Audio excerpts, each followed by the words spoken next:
Welcome everyone, and I am really pleased to be here to present to you all as part of the pre-retirement course, which is being held over the next 2 days.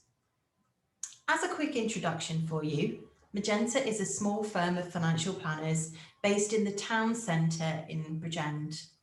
We launched in 2016, but as a team, we've over 40 years experience of financial planning. We're proud to be a firm of chartered financial planners.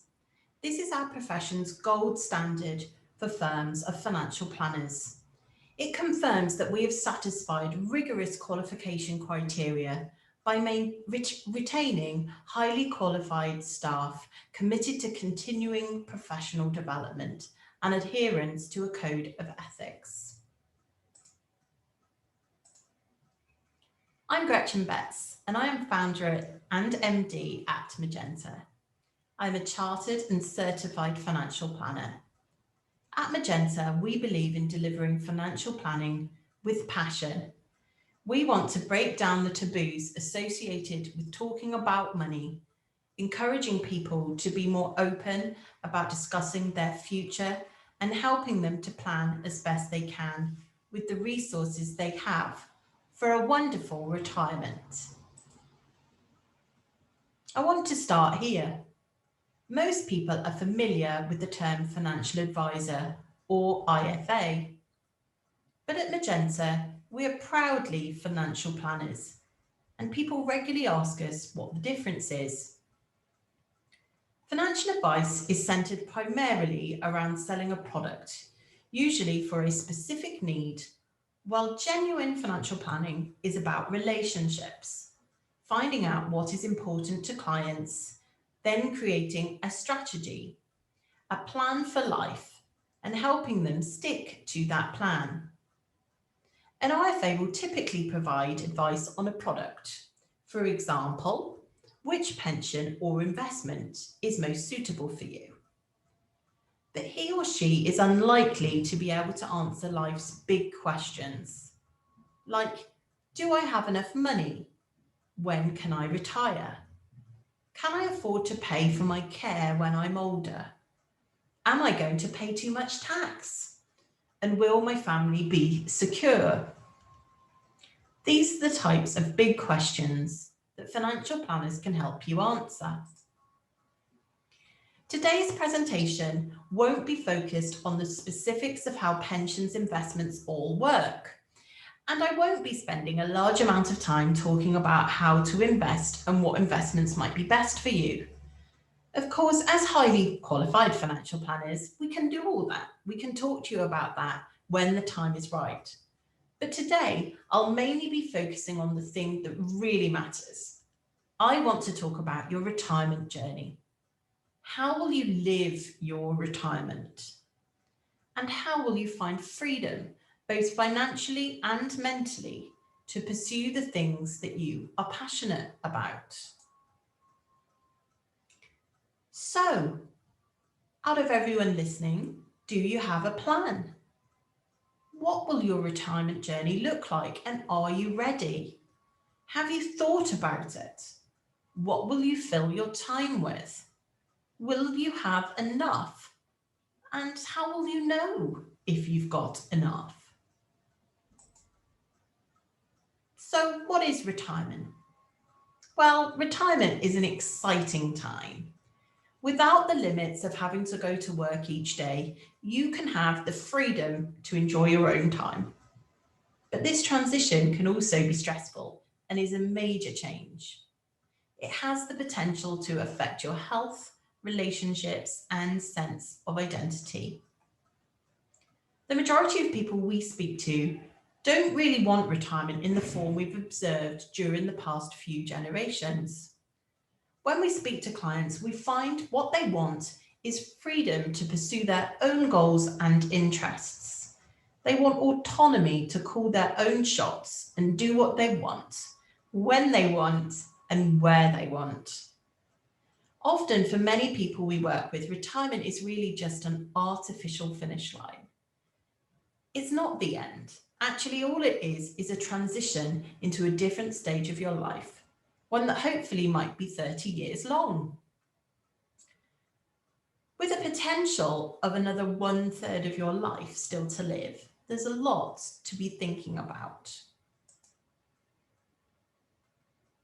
Thinking about this timeline, potentially of up to 30 plus years, I just want to highlight a few statistics, just to show how important really thinking about all this is. So think about some of the impact retirement has.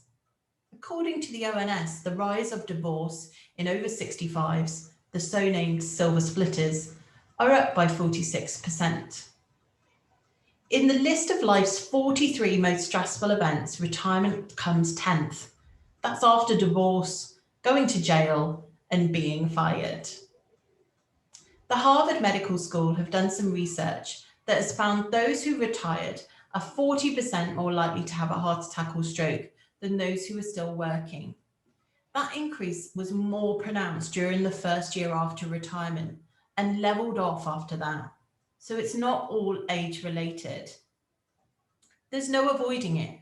Retirement does have a massive impact on your life and potentially mental and physical well-being. Forward planning, thinking about how retirement might look, and getting everything aligned financially can greatly ease the stress for you and your family. We regularly talk to clients who are approaching retirement, and here are some of the worries and questions that they often have.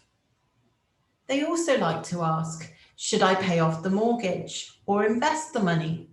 Should I buy a rental property? Can I afford to help my children? And will my partner be okay if something happens to me? The most common question is, what will retirement look like before the state pension kicks in? Will I have to do some sort of paid work before this date? And it's important to think about how one person retiring may impact you as a couple. And if the other person might also want to know if they can retire at the same time, so they can enjoy times together whilst not working. I'm sure that some of these questions are those which you're already starting to think about. And if you haven't, then here's a few to start with.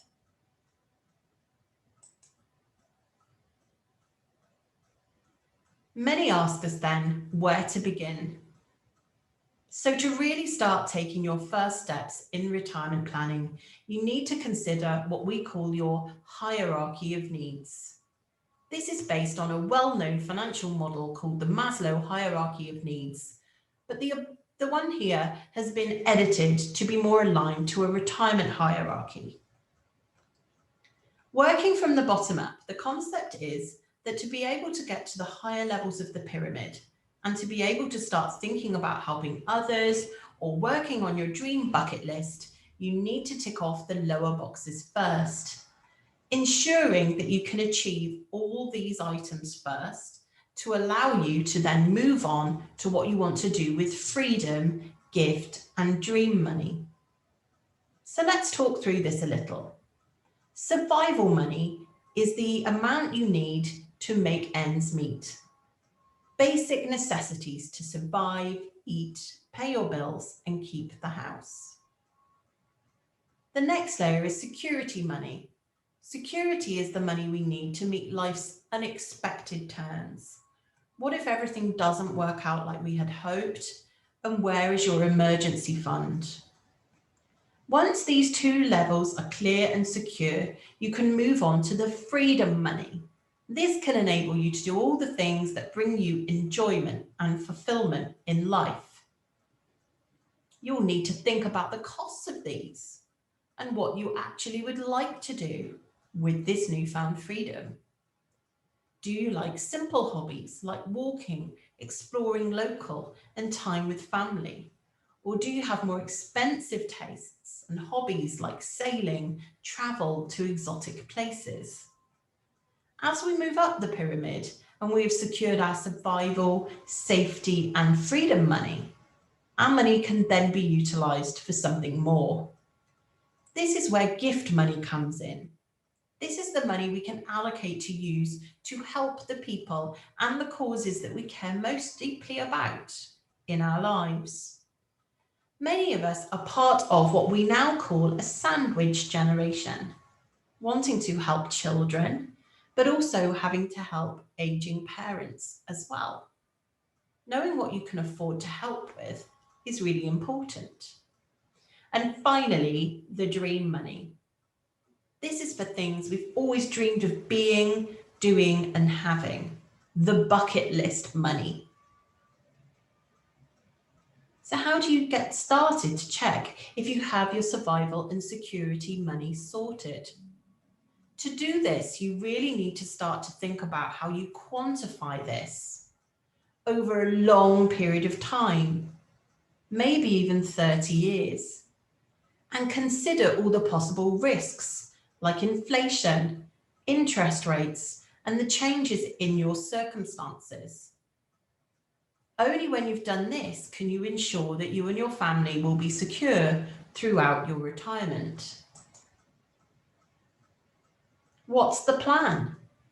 How will you know how much survival and security money you need? No one knows how long they might live for, so how can you be sure that you will have enough? And what will you do with all this time? And can you afford to fill this time? Starting to really address this and the change in your life from working full-time with purpose to waking up retired the next day can create a lot of worry. For all our clients with these concerns and worries, we can help.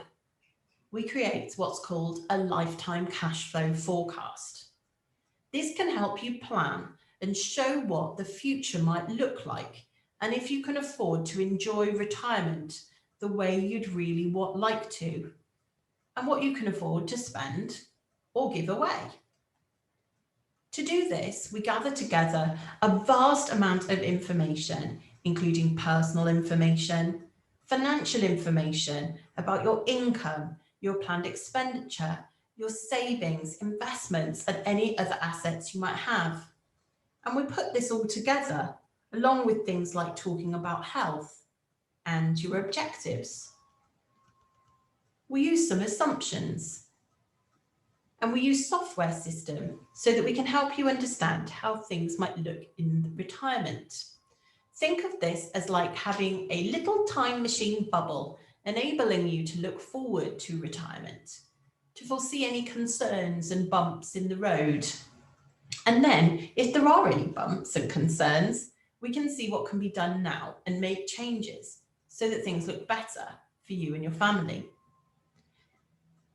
I'm going to show you some examples of how the forecasting can help and what it might highlight. So what if your cash flow forecast looked like this? It's not ideal. This shows running out of money in about 20 years, from age 60 to 80, all of the realizable capital being used. And it doesn't see us through to that ripe old age of 100. Now, whilst we know we might not always live this long, we like to be cautious in our approach. So we forecast to age 100. So what if your plan looks like this? What can be done? To start off with, you need to quantify the current value and any shortfall there is in the forecast, and think about how gaps could be filled. Could you do other work? Is it even possible to fill the shortfall? If it's not, is it that your expectations are unrealistic? Have you taken everything into account? Have you forgotten something that we haven't included? And maybe it would highlight that you might be overly reliant on one asset for future security.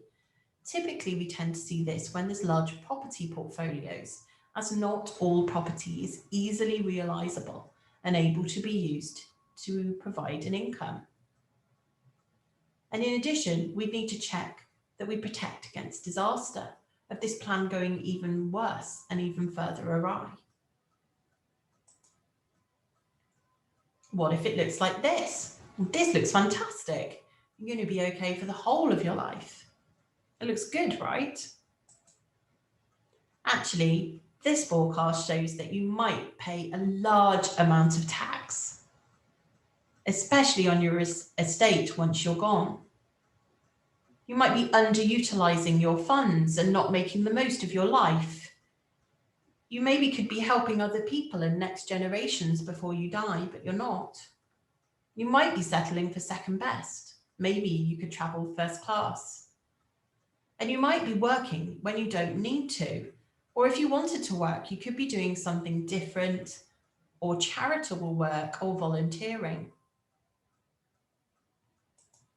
The third scenario is the plan looks like this. This is just right. Ideally, this is what your plan should look like. You've enjoyed your money, you've gifted what you can to help others, you've ticked some stuff off the bucket list, you haven't left tons to the tax man, and you might even die with a £5 overdraft. In any scenario, it's really important to think of the doom and gloom. All of the planning should ensure that it's tested in the case of if you needed care and were unable to look after yourself, or you died before your time. How would your plan be impacted if you needed to pay for care and nursing? And we know that costs are escalating.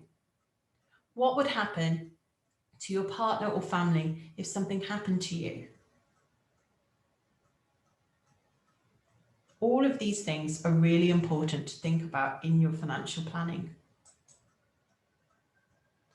So where to start? I'm going to suggest that you start by thinking about what you most enjoy. What will you fill your week with?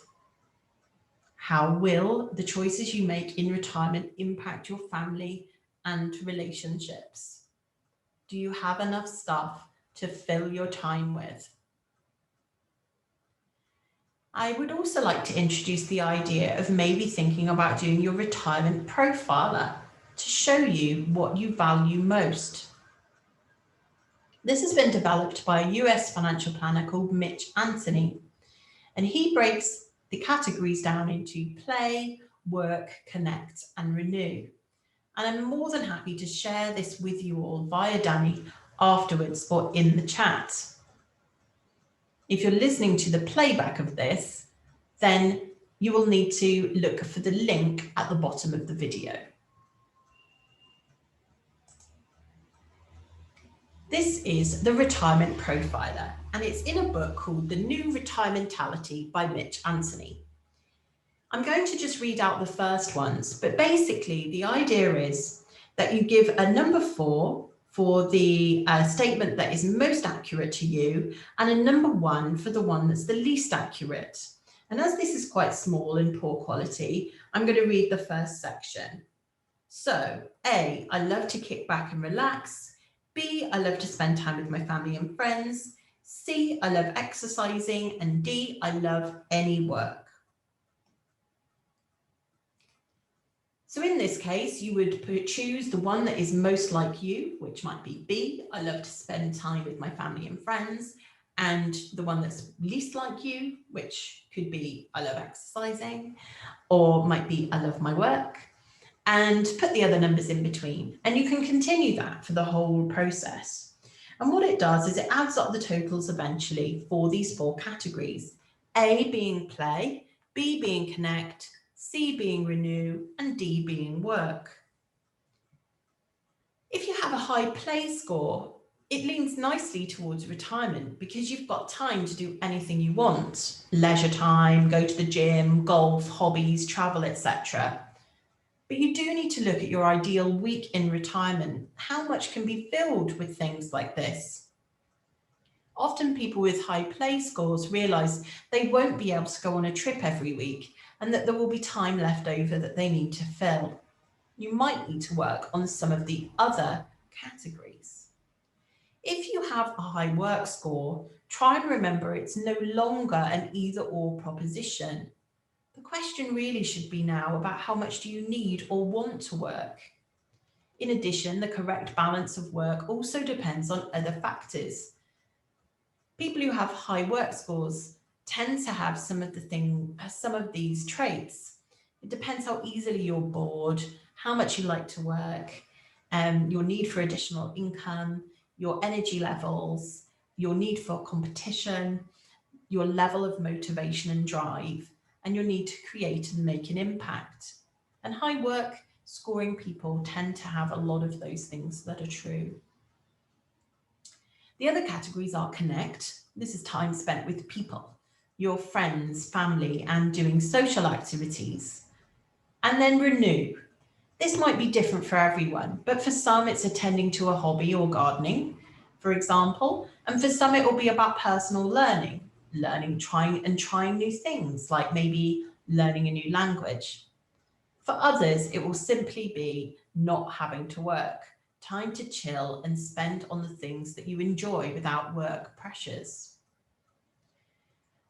In the book, Mitch indicates that very often people who start out with a high renew category are because they're exhausted from work. But actually, after the first 6 months, these categories change again. And it's important to try and have a balance of all of the 4 areas.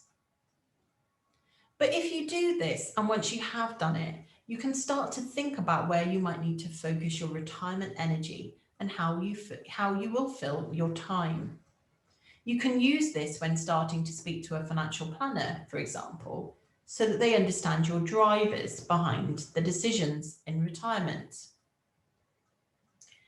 So why am I making such a big deal out of this? Thinking about this stuff is really important, because if you don't, it could be the difference between a bad retirement and a good retirement. So here are just some things that a bad retirement might be associated with. Boredom, no hobbies or not enough, no social network, some marital strain, trouble adapting, potentially feeling isolated, having a loss of identity, some intellectual decline because you're not keeping active in your brain, a lack of structure, a lack of routine, health issues, and maybe not having enough savings that you can get hold of.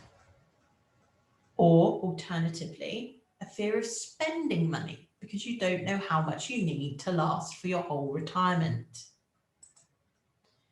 But actually, if you think about the stuff, you could have a great retirement because you would already have thoughts about how you might still get engaged with your community. You'd already have thought about what your network is outside of work life and thought about your social life. You might still be working a little bit, doing something. You might have thought about the hobbies that you'd like to get back into and haven't ever had time for. Develop a routine. You might have thought about a plan of action for even just the first couple of weeks. Physical activity is important. You will maybe have thought about what causes you might want to support. And most importantly, with a plan, you will make sure you've got enough savings that you can get at so that you can enjoy the things that you really want to do. You can probably tell that the investment is something that at Magenta we really only want to focus on once you have your plan in place. But I'm aware that many of you will have lump sums from your pensions coming soon, and you may have other savings and investments that you've accumulated. You may also be in a position where you've inherited some money. So I will talk about it a bit. At Magenta, we passionately believe that no investment should be made unless you know the return that your money needs to get to ensure you can live the life you want. This also has to fit your approach and attitude to risk, and it also needs to consider your capacity for loss. So we look at risk and investment in 3 ways. We start by assessing your natural tolerance to risk by using a questionnaire. And this gives us a guide about your emotional risk tolerance. Then, by building a plan and a lifetime cash flow forecast, and including in that all the things you want to do and achieve in retirement, we can establish the investment return you need to get. We then assess how much capacity you have to take risk. If you lost money, what would be the impact on the plan in the short and longer term, and how would it make you feel? Would it impact on your day-to-day living? or would it impact you longer term? By considering these three things, we can decide on a level of investment risk that is best for you. And this can guide us about the most suitable investments, therefore, to recommend you have. Once we've established the investment growth need and agreed your risk attitude, any investment would be made on this basis and be bespoke to you. But here I'm representing it by the grey box. Your money goes in to the grey box. Based on the investment return you require, it will contain some stocks and shares, maybe some fixed interests and bonds, property, and some cash, no doubt. We might also use investment vehicles like individual savings accounts or ISAs as they're known, pensions or bonds. The important thing is though that provided the grey box of investments return the growth rate that you need within your risk tolerance, all supported and backed up by your financial plan, then the plan will all come to fruition and you'll lead a happy retirement. It's vital that the grey box is reviewed, monitored and managed well, because there are tax complications and ongoing risk mitigation that will be required. And it always needs to be reviewed in line with your circumstances, which might change. I'd also like to talk a little bit about helping you to avoid financial mistakes. Here's some key highlights. Offers of high return often involve significantly high risk. If it seems too good to be true, it probably is. Family and friends as a go-to source of financial assistance and advice, called friendly advice here, sometimes is difficult. Everyone means well, but everyone's situation is completely different. Avoid having too much in assets that you can't realise. For example, investment in property is great for an income stream, but you can't eat bricks. And if the income isn't enough, you need to be able to assess how you're going to actually realise some of your money to be able to use it. There's also a risk of taking too much investment risk or not enough because you don't know how much you need to take to achieve your goals. And there's also a danger of keeping too much cash and over 30 years, inflation being a significant risk to the success of your retirement. Be aware of pension scams. Phone calls out the blue talking about lump sums and transferring your pension is likely to be a scam. You can check by going to the FCA website and checking out whether they've got that listed as a scam that everybody is aware of. And I've included the link here.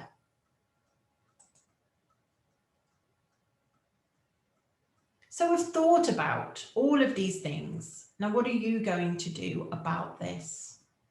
If everything looks good, what are you waiting for? But if retirement sounds scary, you do need to plan, and you need a plan bespoke to you. I've listed here 3 actions to take. Again, make a plan. Really think about what you will be doing after your last day at work. Understand the numbers and what they really mean to your life and your family. Make decisions based on information and language you understand. And don't be afraid to ask for help. Pension forms and applications are notoriously complicated. Don't be afraid to ask for help. And finally, I thought I'd wind up the presentation on these couple of slides. These are the 5 C's of retirement. These are the things you want to aim for. Challenge, curiosity ongoing, maybe charitable work, creativity, connectivity. And these are the 5 Ds. Death, disease, divorce, drunkenness, and dire boredom. These are the things to aim to avoid. If you'd like to know more about how advice can help, you can watch our latest videos on the website under the resources section.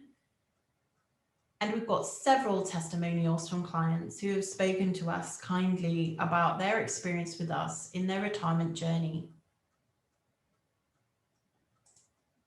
And finally, life only comes round once, so do what makes you happy and be with whoever makes you smile.